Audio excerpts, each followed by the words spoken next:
Itinuro ni Orly Guteza, sina Senador Rodante Marcoleta at dating Congressman Mike Defensor na may pakana umano ng nauna niyang affidavit na nag-deliver siya ng mali-maletang pera kay dating House Speaker Martin Romualdez. Kasunod ito ng pagbawi niya ng kanyang salaysay noong September 2025 sa pagdinig ng Senate Blue Ribbon Committee. Laging una ka sa balita ni Maki Pulido, exclusive. Unang lumabas sa publiko si Orly Guteza sa pagdinig ng Senate Blue Ribbon Committee kaugnay ng mga anomalya sa flood control projects noong Setyembre ng nakaraang taon. Sa kanyang testimonya, sinabi niyang bilang bodyguard ni dating Congressman Zaldico, tagahatid siya ng mali-maletang pera sa bahay ni dating House Speaker Martin Romualdez. Humigit kumulang 3 beses ako mismo ang nag-deliver ng basura sa bahay ni Congressman Zaldico at sa mga bahay ni Speaker Romualdez. Si Senador Rodante Marcoleta ang nagharap sa pagdinig kay Guteza na inilapit daw ng kaibigang si dating Congressman Mike Defensor. Pero ngayon, binabawi na ni Guteza ang kanyang mga sinabi sa isang panibagong affidavit. Pinilit lang daw siya ni Defensor na sabihing naghakot siya ng pera para kay Romualdez kahit hindi raw ito totoo. Sa isang video, binasa ni Guteza ang ilang bahagi ng kanyang affidavit. Sa isang Japanese restaurant malapit sa Senado, sinulat daw ang kanyang affidavit laman ng kwentong idinikta ni Defensor.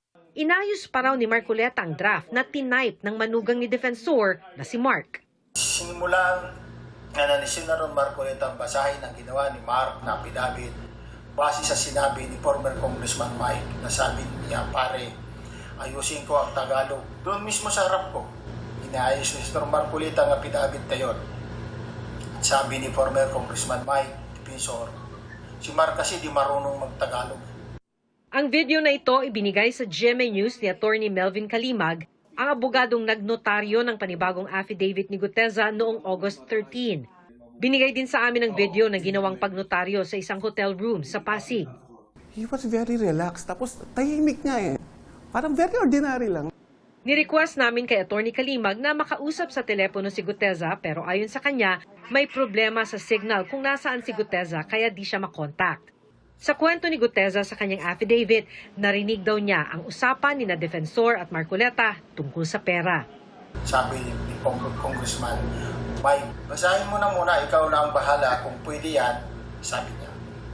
Pari, 150 million lang, masaya na tayo. At nang matapos siyang basahin ng affidavit, sabi niya, ito na yung missing link na hinahanap natin kasi puro sila Zaldico at ikaw lang ang makapagbabanggit kay former Speaker Martin na di-deliver ng pera. Pinangakuan daw siya ng pera at scholarship sa mga anak. Pinilit niya sa akin na ako na lang sabay sabi na basahin mo lang yan at mababayaran mo naman. Ako ay pilitan na sabihin para sa kanya, sige po sir, kung ito ang paraan para makatulong ako, gawa ko dyan sir. Kaya lang sir, inaalala ko lang ang pag-aaral ng mga anak ko. Nag-promise ng CAS educational scholar si former Congressman Mike Defensor. Kinabukasan, bago sumalang sa Senate Blue Ribbon Committee hearing, kinausap pa raw siya ni Marcoleta at sinabihang huwag lilihis sa nakahandang affidavit. Kaya nang mag-adlib daw siya sa pagsalang sa hearing, napagalitan pa siya ni Marcoleta. Paulit-ulit na sinasabi na voluntaryo ang aking gagawin at tinuturuan niya ako na kung ano lang ang nakalagay sa affidavit na ginawa ni Mark na asawa ng anak ni former Congressman Mike Defensor. Yan lang mag-focus. Sinagot ko, opo sir. Pagkatapos ng Senate hearing, hindi na raw siya muling kinontak ni na Defensor at Marcoleta. Doon ko natansya na ginamit lang talaga nila ako sapagkat huli na ang lahat ng mga pangyayari at ako'y lubos na nagsisisi. Sinusubukan pa naming kunan ng pahayag sina Marcoleta at Defensor. Ang binabawi ngayong salaysay ni Guteza, bahagi ng mga ebidensyang pinag-aaralan ng Ombudsman para sa posibleng isampang reklamo laban kay dating Speaker Romualdez. Bukod kay Guteza, nag-recant na rin ang kasamahang bodyguard na may affidavit na hawak ng Ombudsman. Hiningan namin ang Ombudsman ng reaksyon pati na kung ano ang epekto nito sa case build-up laban kay Romualdez. Pero hinihintay pa nilang magkakopya ng affidavit ni Guteza bago sila makapagbibigay ng komento.